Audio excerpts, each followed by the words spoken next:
everyone, and welcome to the Design Therapy, your creative community outlet. I am so excited today. I have on the episode with us Dain Walker. Welcome. Thank you. It's great to be here. Thank you so much for being here. I'm so excited. We're going to talk about, how to find inspiration in your routine, in your company, and just where you find your creativeness in your career. So, Dain, why don't you go ahead and tell me a little bit about yourself and your company and what you do? Yeah, so it's a brand new company. I feel like it's still a newborn child. So it's called Victory Front, and for the most part, what we do now is we do content creation. We're a team of two, so I'm the designer, and then I've got someone doing PA and admins and all the paperwork that I don't like doing. So thank God I've got someone to do that. So we do simple things as well. So we do like logos, and we do help with websites and branding projects and stuff like that. But for the most part, our bread and butter is people that want to create content on Instagram. We've got everything from rappers to real estate agents to musicians to influencers, entrepreneurs, other people that have podcasts, and they just want to have frequently posted content, of all different types, and usually that involves graphic work and typography and things like that. So yeah, that's pretty much what I do. That's awesome. I love it. Yeah. Well, Yeah, very cool. I thank you. love all that you're doing on Instagram. You've seen so much, reaction from the community. How do you find, inspiration in showing that education work and what you're doing and engaging with the community? Where do you find your inspiration for, your content? That's a really good question. Those roots go really deep into my past. I always loved reading. I always loved learning. Like I was that kid that was always reading books, always like trying to figure stuff out, always trying to learn things. And for this particular, journey that I'm on now with creating the content that's teaching people stuff, that's sharing knowledge, that's teachable, bite-sized content, if you want to call it that. Mm-hmm. I love to help people. So like, before I was doing this, I was in sales management roles, and I was always trying to figure out how can I get my team motivated, how can I inspire people, what drives behavior, how do people like Michael Jordan and Arnold Schwarzenegger and all those people, how do they live in such a high performance state, and then how can we bring some of that energy to our sales team? So whatever job I was in, I naturally always wanted to try to figure out how can we make this the best team possible, how can we have the best culture possible, how can we have a profitable business so the boss is happy, despite sometimes me being miserable, but it's like, well, how can we perform our best? So I don't know, that just seems to be my DNA. My behavior just tends to just lean in that direction all the time. So when I started doing graphic design on Instagram, it just kind of naturally went in that direction. I was massively inspired by Chris Do. So I was starting up an agency. I was already doing graphic designs. I was doing things like simple posters, simple logos for friends, just word of mouth stuff, like just really small stuff, like real, small cash jobs. And I was fed up with my job at the time. Not that it was a bad job. I don't like having a 9-to-5. I don't think it's laziness. I just like to have creative control of my day. And, if I'm doing the same repetitive thing all day, I just go crazy. So yeah, it's different for everybody, for sure. Yeah. So I knew I had to do something for myself, and I knew graphic design was exciting for me. So then I went in that direction, and I started looking up things on YouTube. And then I stumbled across Chris Durr from the Future, and then he was saying some really amazing stuff about branding and logo design and how to charge. I think I've seen all his videos as well. Yeah, I'm of us. Fan. You click one, and then you go into 6, and then you go into 8, and you're like, oh, I got sucked in for an hour. Yeah, so like 5 hours in, I was like, maybe I should follow this guy on Instagram. Went to his Instagram page, saw what he was doing, and then just incredibly inspired, wanted to figure out why he was doing it, what he was doing, and then it just kind of evolved over the last, I think it was like 5 months ago now, that it's just kind of, I've just kind of progressively evolved my content to be what it is now. Yeah. Yeah, awesome. Well, what kind of gets you into that creative zone? You know, like if you're finding all of these concepts, how do you get yourself motivated, since you're motivating like your teams in the past and now you're motivating people through social channels? Where do you find that creativeness? Do you have like a routine, or what do you do to find that creative zone? Yeah, that's a great question. It's something I get asked a lot, and initially it was so hard for me to answer it because I feel like I'm a chaotic person. Like I thrive in chaos and noise. Like if there's nothing, like I have to have music, or I have to have videos playing, or I have to have something stimulating for me to keep my brain like happy. Yeah, I feel like there's two types of designers. There's the chaos, and then there's super extreme, like organizational, and there's no like middle ground. And I am over here in the organizing, very quiet. Yeah. No, I'm on the complete opposite. Like, you know, I'll have to do like three or four things at one time. But sometimes I'm like, this is just absurd how I work, but it just works for me. So it's so hard to explain. But yeah, the best way I could articulate how I get in my creative zone is I think I look for patterns, because I get a lot of messages, a lot of DMs, a lot of comments. And I look for patterns of like people asking the same questions, or people appearing to have the same problem, or even my clients. My clients will constantly bring up the same, oh, how did you get past this hurdle? Or how did you get past this obstacle? And I love it when that happens, when I start seeing something happening everywhere, because then I want to try to figure out, okay, what's happening here?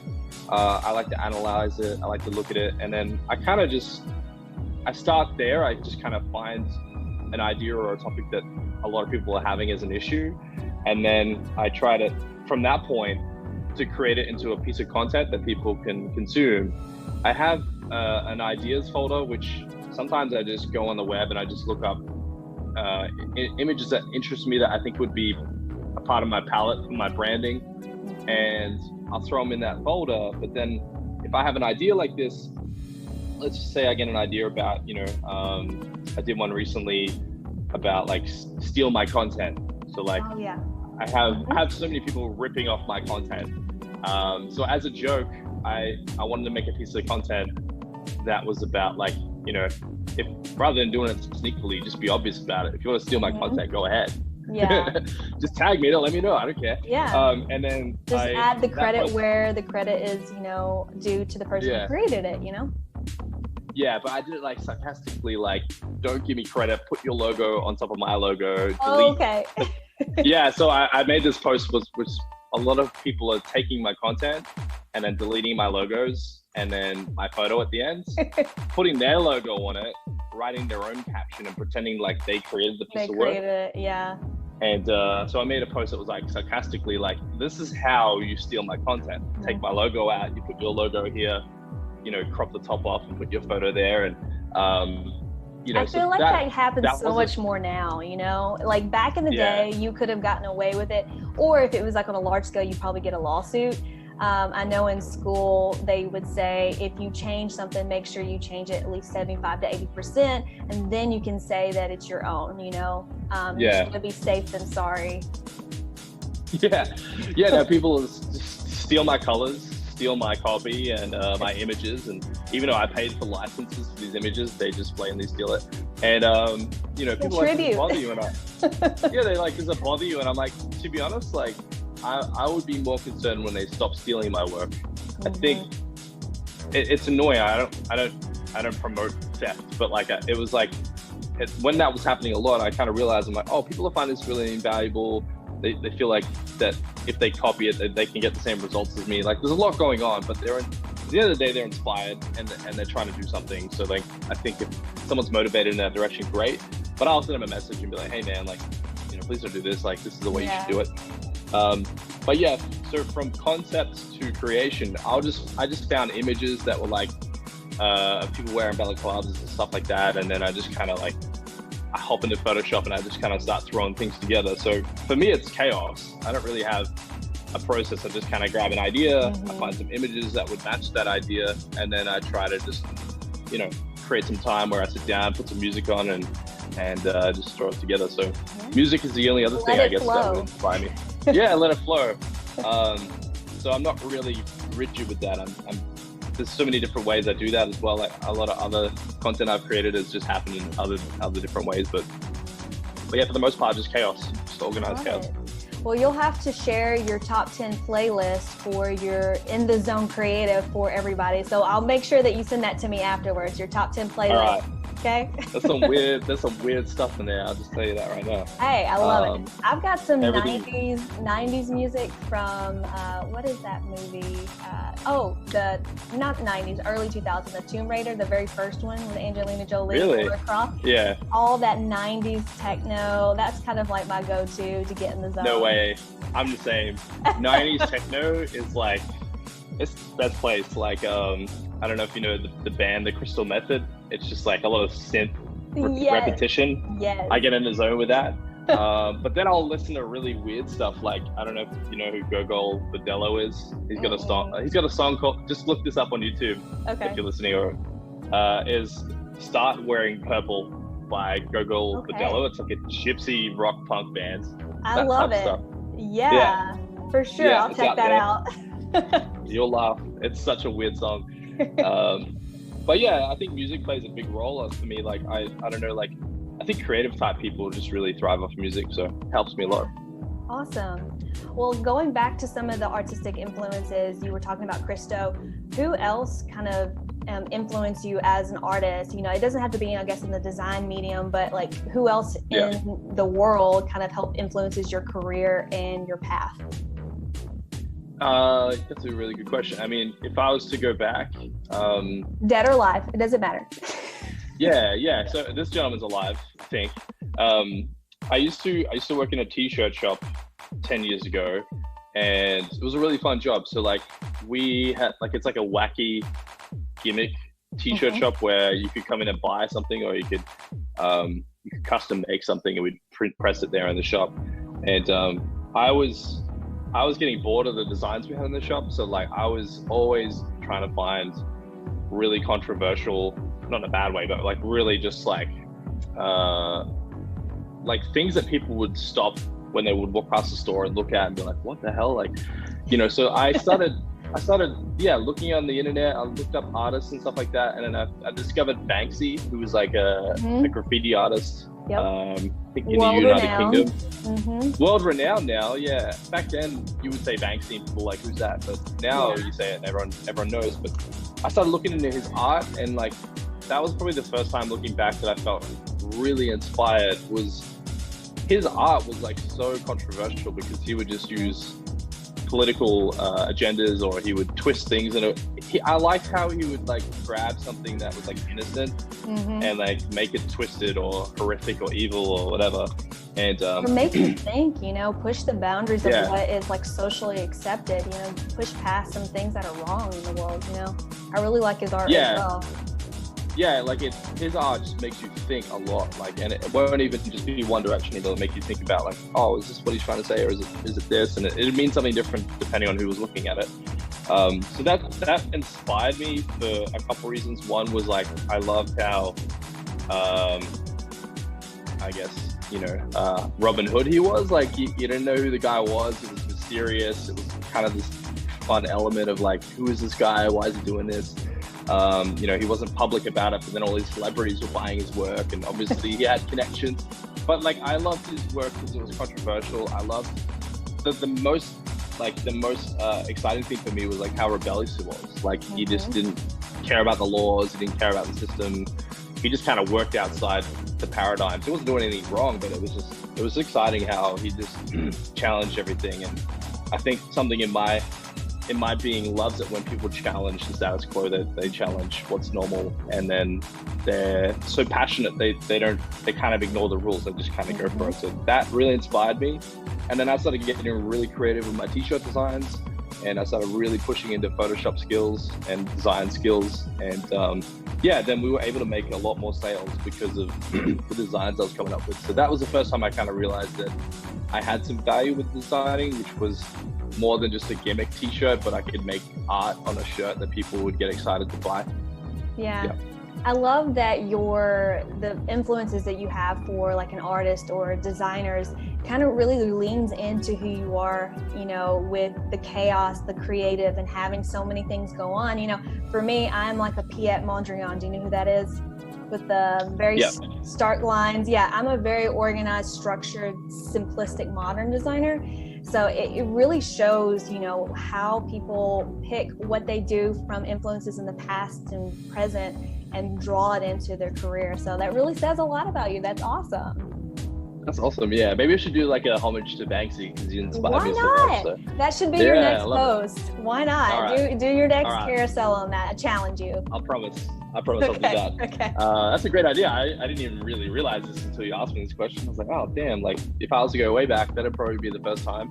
Other than that, like I think I don't know his name. I watched this documentary on Netflix called I want to say Aspect. I don't think that's what it's called. It was about design work. I can't remember what it was called, but there's this guy on there who does like typography, and I don't know what it is. Like this is my new thing is like learning about typography. I don't know. It feels so against my own nature. Historical, like I love it. Every single element and line height and kerning and the character. Oh, the structure. Yeah. It's so nerdy, isn't it? Like I was like, man, like there's so much like that goes into this because I used to just go on to font.com and be like, yep, download it, whatever, that was cool. What are you talking about? Then, we still all do. Yeah, I still do that. You know, we still try to use papyrus for some reason. On occasion, when the need is called for. It's my favorite when the client asks for have it. You read the Ode to Comic Sans? Have you read that yet? It's so old. It's like 10, 12 years old. I'll have to send it to you. Like there's a lot of designers back in the day, they had it like printed out and put up on the wall. It's like this Ode to Comic Sans, and it's just so funny. I'll tag it below in the comments, but yeah. Yeah, I can't wait to see it. Yeah, I know Michael Jana did some funny things about fonts and stuff like that. But yeah. So like Christo really inspired me to kind of go in that direction and learn about typography. And then there's this guy, I can't remember his name. I'll find it and send it to you. But he was like talking about the history of typography, and he goes to like, this guy's like obsessed, right, with typography. He'll go to like graveyards from like the 1600s, and he'll like graph like the fonts, and then he'll try and recreate them. And he'll buy really old watches, and then he'll try and recreate the type from that. So I just like how deep and rich the design world is, because it just feels endless at this point. Yeah, that's amazing. Well, how do you stay motivated in your work? You know, how do you keep yourself going? You know, I know as designers, we can get burnt out so easy. We give to, you know, our clients, our friends, and our family, and ourselves. How do you kind of replenish that cup? Yeah, that's a good point. For me, it's the same with sales. I have to keep learning, or I have to learn about something that I'm not yet good at, and that kind of reignites the passion. So like when I was running sales teams, or I was doing a lot of sales stuff, if I felt like I was getting bored or burnt out with sales, I would intentionally go and look for things that I was not good at in sales, and then find someone that was good at it and read about it, and, you know, learn about psychology, or learn about like a certain behavior or a certain, you know, method of sales that I knew nothing about. And then all of a sudden it's like my brain got excited that, hey, we don't know this yet, let's go learn it. So I do the same thing with graphic design.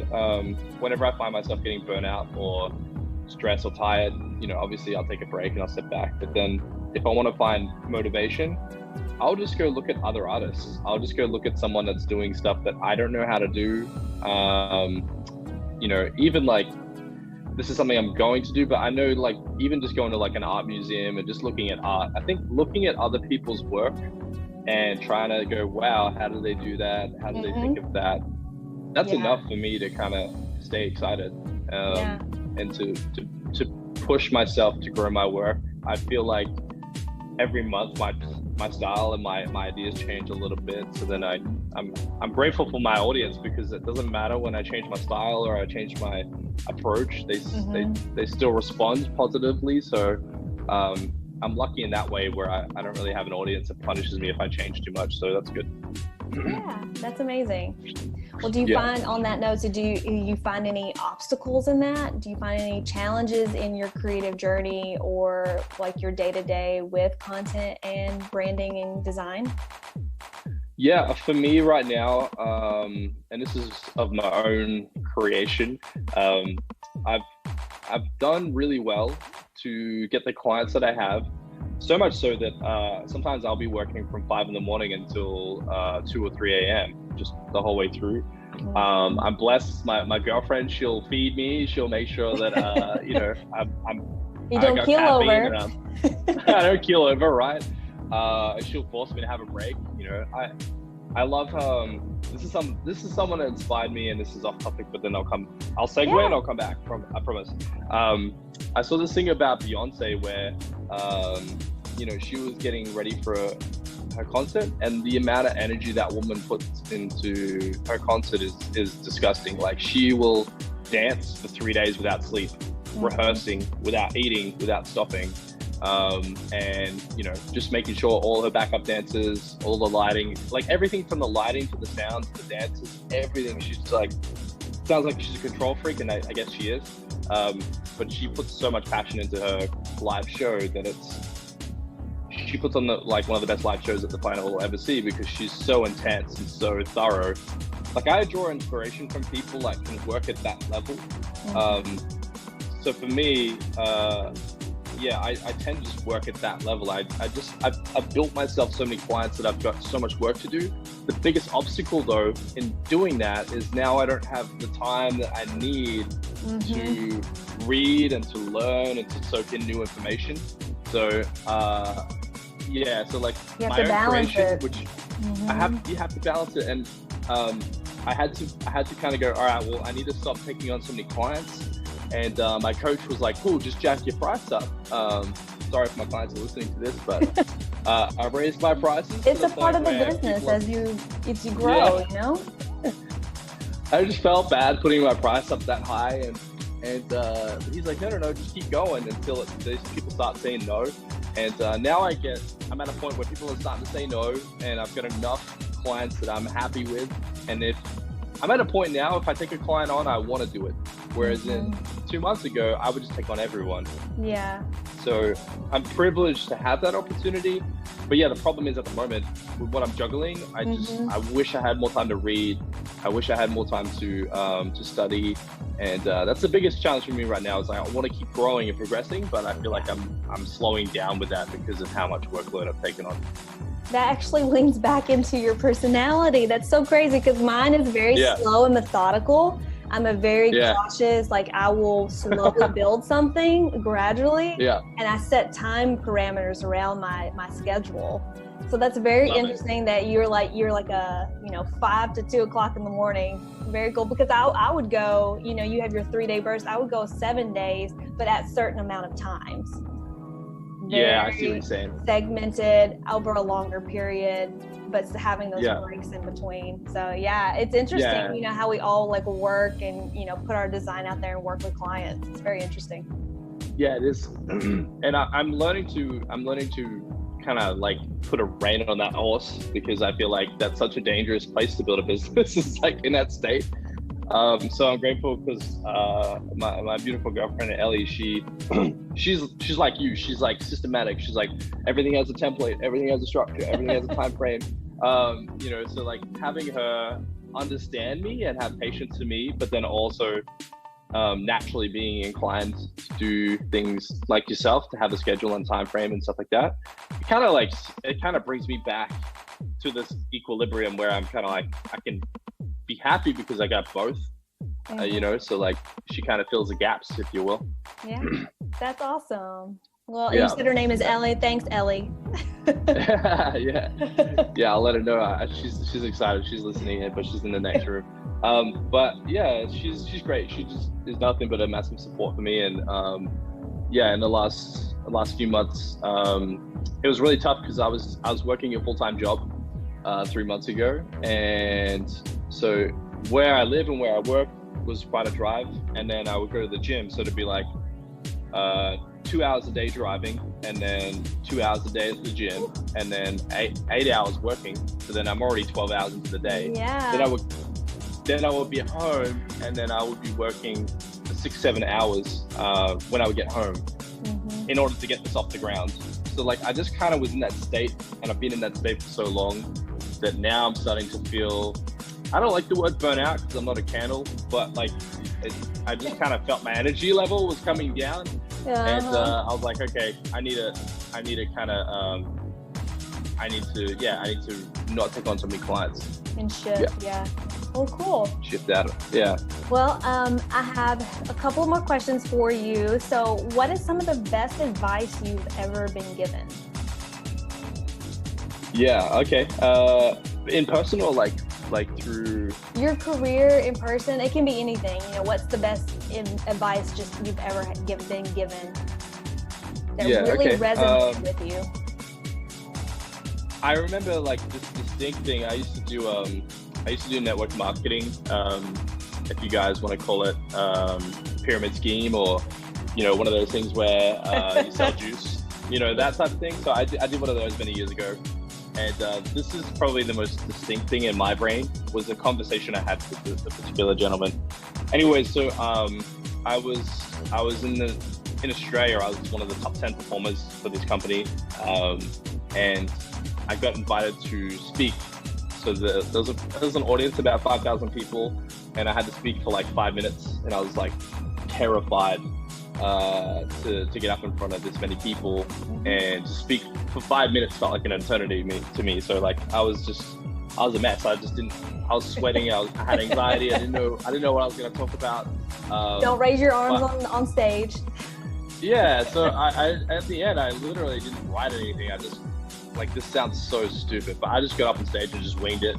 And it went really well. I don't know how to explain it. I just kind of got up and just was myself and just shared my story. And then I got invited because of that to like the people that ran the company and all these multi-millionaires within the company. It's a big company, it's a huge company. It's called ACN, and they sell telecom and internet and stuff like that. Anyways, I'm rambling too much here, but they invited me to like the exclusive like rich people's dinner banquet, and I was like, okay, cool. I went along, and then most people there were making, between 10 and 20 million a year, like in this and another industry that these guys were a part of. And the table I was sitting at, the guy next to me, his net worth was like 80 million. And then the guy on my other side, he was a multi-billionaire, ran the entire company. He has the most successful electricity company in the US. There's a billionaire sitting like here, and I'm like freaking out just because of the sheer I'm like, man, I'm so inadequate compared to this dude. Like, I can't even pay my car loan, and this guy here is, running the electricity in America. So I was so nervous, I just didn't know what to say, but I just kind of, started making conversation and cracking jokes and stuff. And he was like, oh, I really liked what you said today, your speech, blah, blah, blah. And I was like, oh, thank you. And he's like, what's your name? And we got to talking, and I think he lives in LA somewhere. I think that's where he lives. Apparently he lives in Eminem's old house. That's kind of cool. Awesome. Yeah, so he was talking about how he bought Eminem's old house. Yeah, and he's like talking to his other friend about how expensive jet fuel is, and I'm like, how do I join this conversation? Yeah, I was like, can I be a part of this club, first off? Yeah, like, how do I hang out with you guys? Can I come visit? Do you want to be business partners? Let's talk. Yeah, let's talk business, right? But yeah, I was getting pretty drunk, and they'll get pretty drunk, and I was just asking questions about like, like I'm a kid, I don't know what I'm doing, like what advice do you have for me, type thing.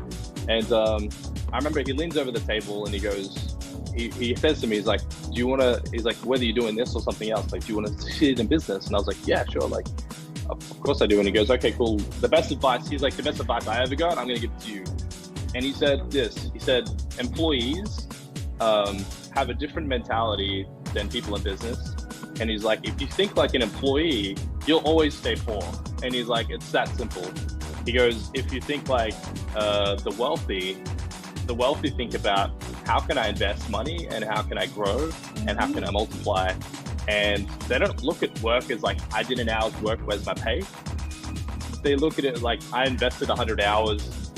This won't pay off immediately, but it eventually will. So he said, for the first year, he's like, if you're building a business for the first year, he's like, don't expect to make much money. But he's like, work 10 times harder than an employee would. And he's like, it doesn't feel like it's worth it. You'll work 10 times harder than an employee would, and you'll make 10% of the money. He's like, the second year is if you do it right, you'll make okay money, and you'll be working just as hard. And then he's like, if you're smart with your money and you're smart with your team and your investments, he's like, then the third year, you'll make an absurd amount of money and you'll be spending less time than an employee, and you won't, like, it doesn't make sense, but it's like, you have to have that long-term mentality. You have to be willing to do the work for a couple years in order to kind of expect to be where you want to be. And it's so true. I mean, that hasn't happened with my business, because my business blew up in 6 months, which is contrary to what I'm doing. But what happened was the mentality stuck with me. The mentality of like doing the work and not expecting to get paid yet. Doing the work and not feeling like you're failing because you're not making money, or it's just like do the work just for the sake of building something. And that just kind of stuck with me. And yeah, whenever I tried to do any project from that point, and I stopped thinking about what's the immediate reward and started thinking about, rather than the reward, what am I building? And that tends to make more sense to me. Like when I started building my page, I mean, a lot of people ask me like, how do you get followers? How do you get engagement? How do you get this? How do you get that? I think where I've succeeded is I haven't focused on that. I focused on how do I build content that would be on the page that I want to eventually have, and how do I build it now? So like building that, and it would take, you know, sometimes 5 hours a day, and I would post it and it would last 4 minutes and I would get 10 likes. And I wasn't discouraged at all. I was like, this is awesome, you know? And then someone else will do that. And then they'll be like, I'm failing miserably. How do you get 10,000? And I'm like, it's not about that. Like, it's about how you taking steps to build what you want. Exactly. Yeah, hopefully that makes sense. Yeah, no, it's great. Yeah. You know, I think you actually answered the question of what is some of the advice. Would you say that would be some advice you would share with other people? Yeah, I think the best advice I have, I mean, in business in general is, I mean, this is advice I give all the time, is the Jim Rohn quote where it's like, don't wish things were easier, just wish that you would become better. And I'm always doing that. If I'm not getting the result I want, I'm not feeling like I'm a failure. I'm just thinking, okay, well, I just don't know some things yet. So what do I need to go learn and find out in order to have what it is that I want? And not giving up so easily, not being, you know, having patience. Like Gary Vee says, just patience. And patience isn't waiting for something to happen. Patience is just like doing the work and understanding that it's going to take time, and understanding that it's going to be hard and it's not always going to be fun. But it's going to definitely pay off in the long run if you're good enough, and if you're persistent, and if you truly care and you take your time, then it'll definitely take off if you put in all the work that you need to. Yeah, that's amazing. Well, here's the final question for you. Okay. Big question for designers. Do you start on a sketch pad or do you start on the computer? I'm a computer guy. Yeah, no. You better get your notebook. I have a scrap pad, like where I write stuff, but like, I don't know. I need to get better at this, because like when it comes to branding, like you definitely need to sketch stuff out. So we should take a poll. We'll see how many people start on a sketch pad and how many people start on a computer. I'm half and half. I'm guilty of it too. I'm guilty. It's like easier just go to the computer and get it done. But you know, I definitely try to start in a sketchbook when I can. So we'll take. Do you find that it works? Yeah. Do you find it works better, like if you do that? Yes, in some sense, where you find more ideas and you're not as constricted to such, like you find an idea and you kind of stick to it and hone to it on a computer, but in a sketch pad, you're like, I'm over here. And you kind of just get all over the place, and it kind of opens up to more ideas. That makes sense. I gotta try that. And your environment really affects you too. You know, a computer, you're narrow, you're very singular with your computer, and you don't really notice the stuff around you. But when you're sketching, you look up, you feel what's around you, and it has more of a sensory effect on you than the computer. Do you go to like different places to try to come up with better concepts? Yeah, Yeah. absolutely. You know, it definitely affects you where you go, who you're around, you know, the people that you're interacting with. If it's raining outside or sunny outside, everything affects you in some way, whether you're pulling something from your past history, present, or thinking about how you want to evolve yourself into the future. Everything kind of meshes together in some capacity. So yeah, for sure. I love that. I'm gonna try that. I'll do that this week. Let me know. Yeah, I'll let you know how it goes. Keep in the loop. Thank you so much for joining me on this episode. You know, I'm so glad that you were able to sit down and talk with me, and I hope that you enjoyed it. I enjoyed it. I loved it. I had a great time. Thank you. Yeah. So tell everybody your Instagram. Make sure that you're following Dain Walker at. Yep. So just at Dain Walker. At Dain Walker. D-A-I-N. Yeah, D-A-I-N. Walker, like Johnny Walker. That's it. Yes. Yeah. And your website? So that is currently victoryfront.com. Okay. Yeah. Awesome. Yeah. Well, that'll also be in the description below, and I'll tag him. And I thank you for your time. I appreciate it. Thank you so much. Have a great day. All Bye. right, you too. Bye.